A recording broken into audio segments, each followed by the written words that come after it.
everyone, thanks for stopping by. My name is Shara, and today I'm going to be doing my Tome Topple wrap-up. Now, round 4 of the Tome Topple ended last week on August 17th, and I thought I would give you a review of how I did in my first Read-A-Thon. So, for my TBR, I had 3 books. I had Night Film by Marisha Pessl, I had The Time Traveler's Wife by Audrey Niffenegger, and Gemina by Amy Kaufman and Jay Kristoff. So I'll start with The Night Film by Marisha Pessl. I did start reading that book in ebook form, and I was enjoying it, but I did stop reading it. And I stopped reading it because it is a mixed media format book, so it has newspaper articles and comments from like a web page, and I just felt like that is something I would probably enjoy more so in physical form.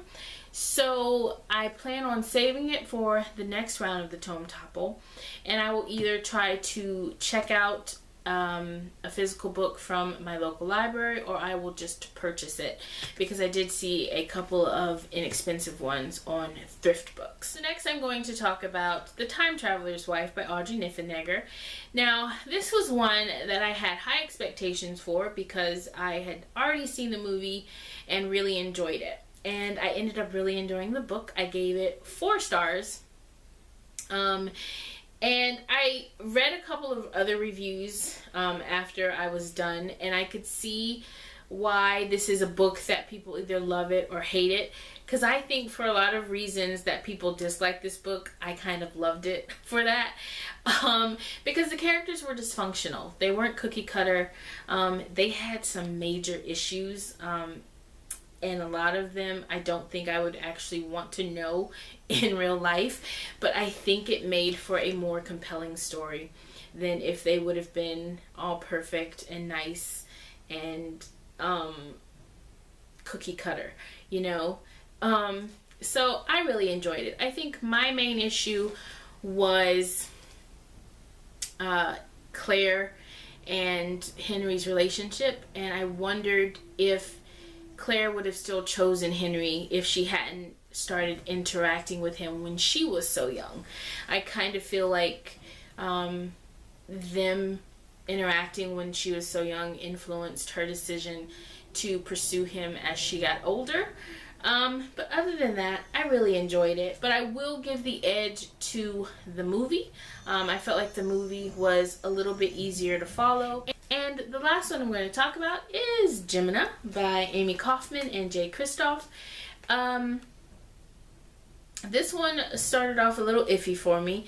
I wanted to go into this blind initially. However, I was a little confused, so I had to read a little bit of the synopsis. This one follows Hannah and Nick instead of Katie and Ezra.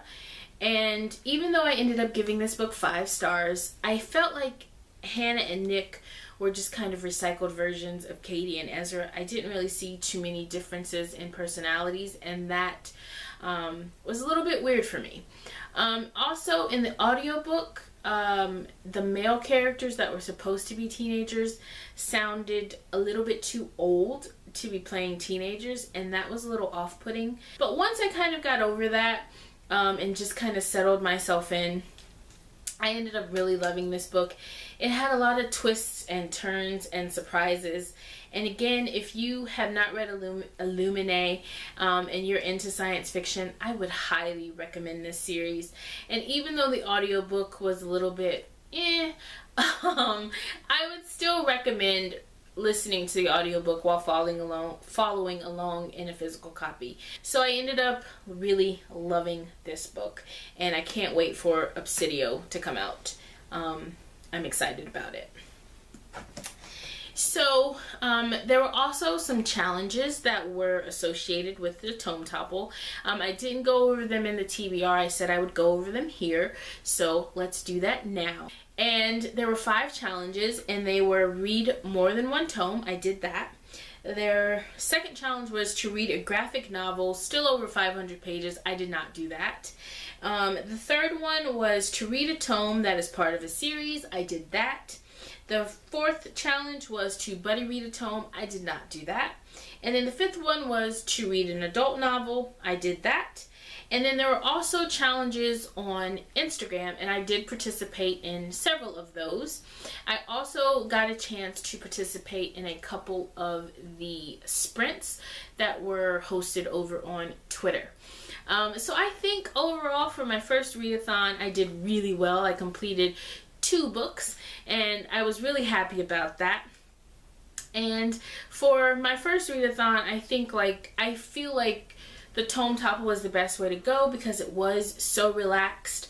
You didn't have to participate in the challenges if you didn't want to.